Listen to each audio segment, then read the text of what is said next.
Hello दोस्तों, नमस्कार। मैं योगेश यादव आज आपके पास एक ऐसा बेहतरीन केस, मिल्क फीवर का बेहतरीन केस मैं आपके पास लेकर के आया हूं। जो आप स्क्रीन के ऊपर देख पा रहे हैं कि पशु बैठक पकड़ गया है और बैठक पकड़े हुए पशु को हमने क्या ट्रीटमेंट जापा दो दिया, आप। क्या ड्रिप दी, क्या इंजेक्टेबल दिया, इसके बारे में मैं संपूर्ण जानकारी आपको दूंगा, जिसको देने के बाद में, इस ट्रीटमेंट को लगाने के बाद में तुरंत 5 मिनट के अंदर हमारा पशु, जो पशु रात से बैठक पकड़ रखा था, वो तुरंत खड़ा हो गया और पशु पूरे चारे पे और जुगाली के ऊपर आ गया। इस ट्रीटमेंट में हमने अपने पशुओं को क्या मिल्क फीवर के अंदर वेटरनरी प्रैक्टिशनर्स को ट्रीटमेंट करना चाहिए, क्या नहीं करना चाहिए, यह जानकारी अब मैं आपको वीडियो के अंदर बताऊंगा। जो आप स्क्रीन के ऊपर भैंस देख पा रहे हैं, यह भैंस चौथे बर की फोर्थ टाइमर ब्याई हुई भैंस है, जिसने 3 दिन पहले बच्चा दिया है। और भैंस को रात को जब पशुपालक भैंस को बांध कर अपने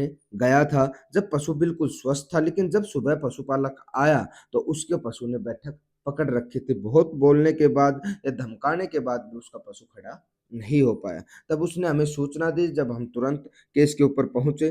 केस पर पहुंचने के बाद हमने डायग्नोस किया कि यहाँ केस तो मिल्क फीवर का है। और मिल्क फीवर के सिम्टम क्या आते हैं कि पशु का टेम्परेचर डाउन हो जाता है, पशु हंसिया आकार में बैठ जाता है, गर्दन मोड़कर पीठ पर रखकर हमारा पशु बैठ जाता है, पशु जुगाली करना बिल्कुल बंद कर देता है, पशु चारा चरना बिल्कुल बंद कर देता है, और पशु को जब हम खड़ा करते हैं तो पशु खड़ा नहीं हो पाता है। पशु की आंखें हैं वो अंदर धस जाती है। पशु के जो दांत हैं, आप दांतों को जब हिलाकर देखेंगे तो दांत भी पशु के हिलने लग जाते हैं। ऐसी स्थिति जब भी आप अपने फील्ड के अंदर देखें तो उसे हमें मिल्क फीवर के अंदर डायग्नोस करना चाहिए, आइडेंटिफाई करना चाहिए। और मिल्क फीवर का क्या ट्रीटमेंट होता है, ये मैं आपको आगे पूरी वीडियो के अंदर बताऊंगा, जिसको आप यूज कर कर बहुत ही फायदा उठा सकते हैं। जब हमने इसका टेम्परेचर लिया तो इसका टेम्परेचर हमारे पशु इसके अंदर 97.9 आया। नॉर्मल पशु का टेम्परेचर 101.5 होता है। जब भी आप मिल्क फीवर का ट्रीटमेंट करते हो, यह बात ध्यान रखें कि सबसे पहले आपको अपने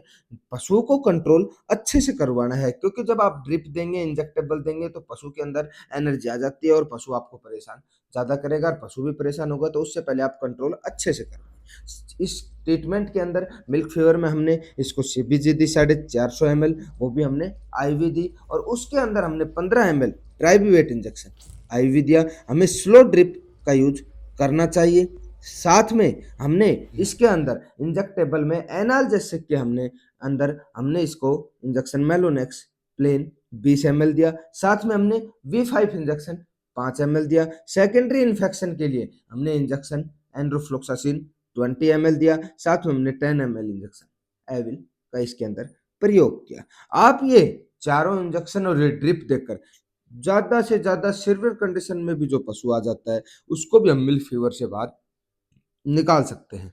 तो जब भी आप इस ट्रीटमेंट को उपयोग करें, तो आप ट्रीटमेंट को उपयोग करने के बाद पशु को अच्छे से खुलवाना हमें चाहिए। और खुलवाया तब हमने पशु को, तो आप देख पा रहे हैं कि पशु ने तुरंत ही ट्रीटमेंट, जैसे इंजेक्शन लगा के हमारा लड़का हटा है, वैसे ही तुरंत ही पशु खड़ा हो गया है। और पशु खड़ा होने के बाद में बिल्कुल स्वस्थ अच्छे से है। और इस पशु ने तुरंत ही 5 मिनट बाद उगाली उठा ली थी। और साथ में पशु ने, जब भी आप मिल्क फीवर का केस को ट्रीटमेंट देंगे और ट्रीटमेंट देने के बाद पशु खड़ा हो जाता है और वो जैसे ही गोबर या टॉयलेट कर लेता है, तो उससे यह समझ में आ जाता है कि पशु की स्थिति अब नॉर्मल हो गई है। आगे जब भी पशु की ऐसी स्थिति हो जाए तो उस पशु के ट्रीटमेंट के, तो यह ट्रीटमेंट देकर आप अपने पशुओं की जान बचा सकते हैं। धन्यवाद।